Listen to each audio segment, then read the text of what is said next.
Hello everyone, this is Life Issue and this is Blessing. I am about to show you guys a video of a recount of a story that happened in Nigeria by a woman that traveled to Nigeria leaving America. And the first time I heard that this happened to someone, I was shocked in my bone marrow. And I was so scared of my country. Now, this is the story of what happened to this woman by the hands of the Fulani Herdmen.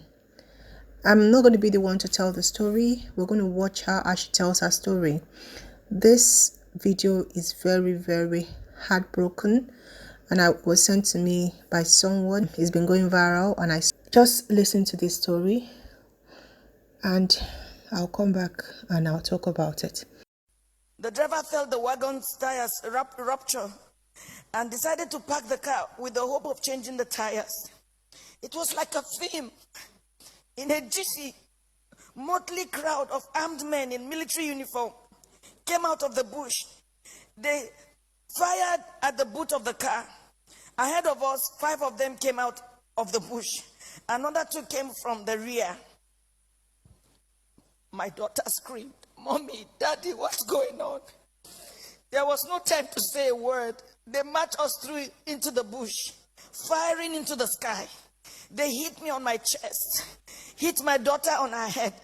Blood oozed. At this time, it was better to kill me. I shouted at one of the armed men. His response was hell.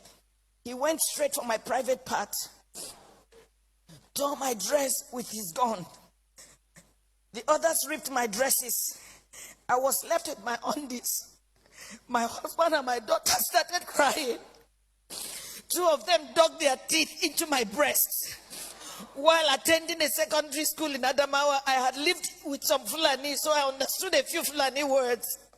I started pleading, at least for my daughter. To my shock, at gunpoint, they removed the dress of my little girl. One of them carried her on his head as a baby, on his head as my baby struggled, shouting, "Daddy, Mommy, what's going on? Help me!"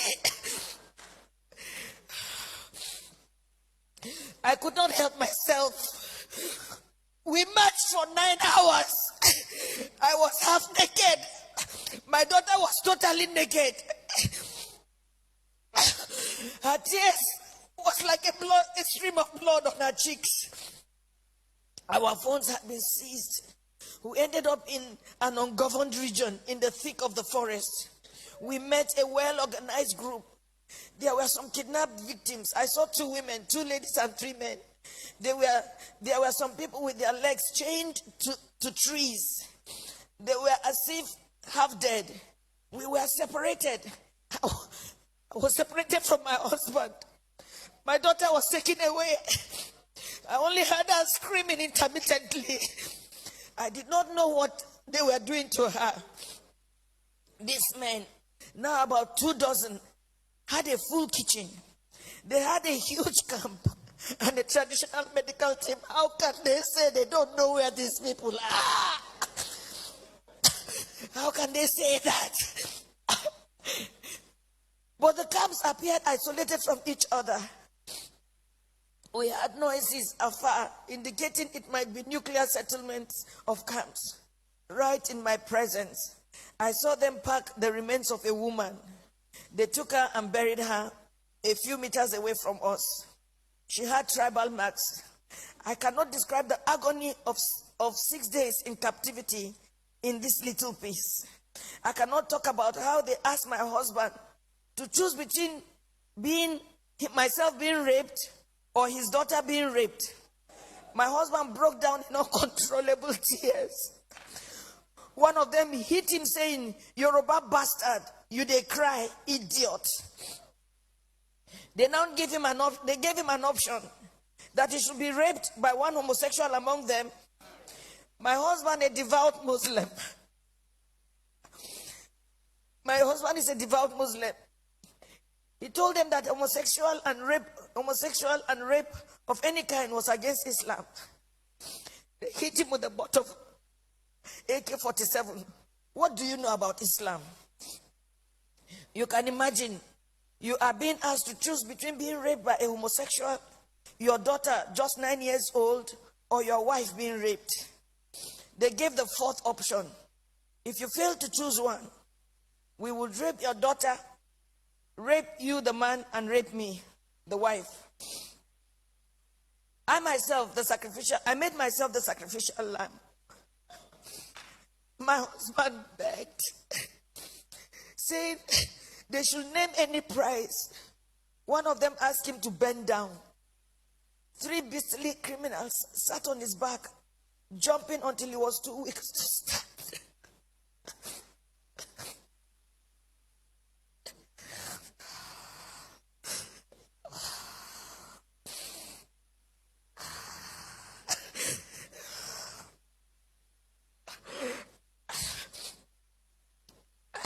I was not allowed to put on any additional clothes. Imagine they rape you all night and they stop you from putting on any clothes for 24 hours. The rain fell once. I became a relic at a sexual museum for the armed men who in turn addressed me and asked questions about my financial standing. New Fulani men joined the camp. They organized military training for the new Fulani men that came, teaching them how to shoot and walk through circles of glowing fire.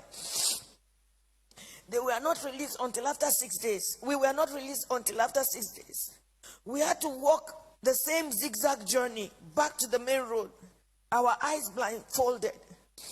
During the negotiation to pay, they said the money was not for them alone, that they had to settle those who sent them. For me, I see a thriving organized crime supported by powerful political interests. Now, I do not think we were released to freedom after paying a whopping 8 million naira. I do not think we can ever be free. We can never be free from the anguish, the psychological trauma, the nightmares we suffered, the occasional fits of my daughter, her waking up at night behaving strangely, her asking the same question over and over, Mommy, why? And I do not have an answer. In my life, I have never passed through a torture chamber like this. I do not think any society should let this happen. I do not know the fate of those we met and about 7 other people brought during the 6 days we were in captivity. What I saw was a nation that has collapsed, but pretends she lives. A people on life support. Crime is not restricted to Fulani people alone. We have Yoruba criminals, but I don't think Yoruba criminals are this beastly. These elements are savages. I can't imagine Yoruba thieves going to Sokoto or Meduguri to kidnap Fulani people and keep them in their own bushes. It gives me mental torture that this is happening, and some people are even trying to justify or look for excuses. Well, as a devout Muslim,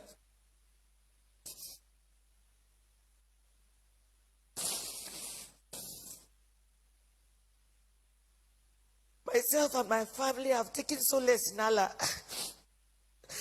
Not the Nigerian police, not the army, not the government. We have taken our faith the way it came. This is supposed to be fate. I thank God that we successfully returned to where we live, thousands of miles from Nigeria. We thank God that we have made a vow. Never shall me, any of my children or husband in our lifetime visit Nigeria again. Our remains, anytime we die, will also not be buried in Nigeria. It was a suggestion my daughter made, which we all adopted. I pity the country. I pity her people who continuously walk like the living dead. I pity those who parade themselves as leaders because they know nothing about what is going on, and the abyss the country is sunk already. I pity Yoruba people. Oh, I pity you. I pity my people. For me, the issue is not about President Buhari. Democracy can produce anything, even the worst in the society.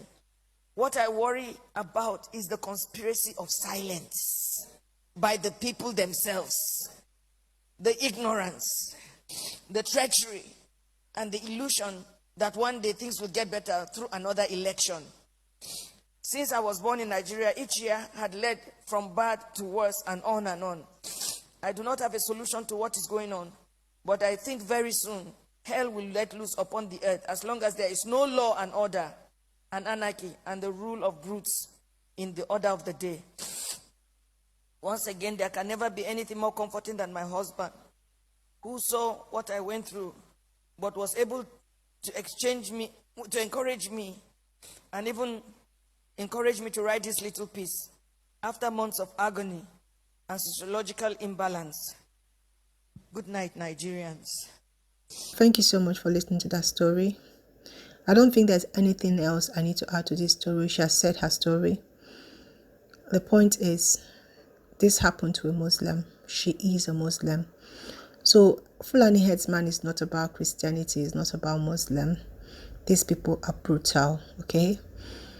And we can continue being in self-denial that they are not there, that it's not happening. But the point is that it is happening. It is happening. And this woman's life has been marred forever.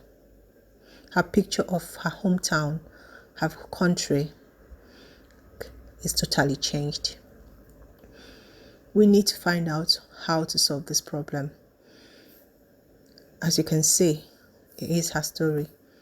I can add more to that story. Thank you. Bye-bye.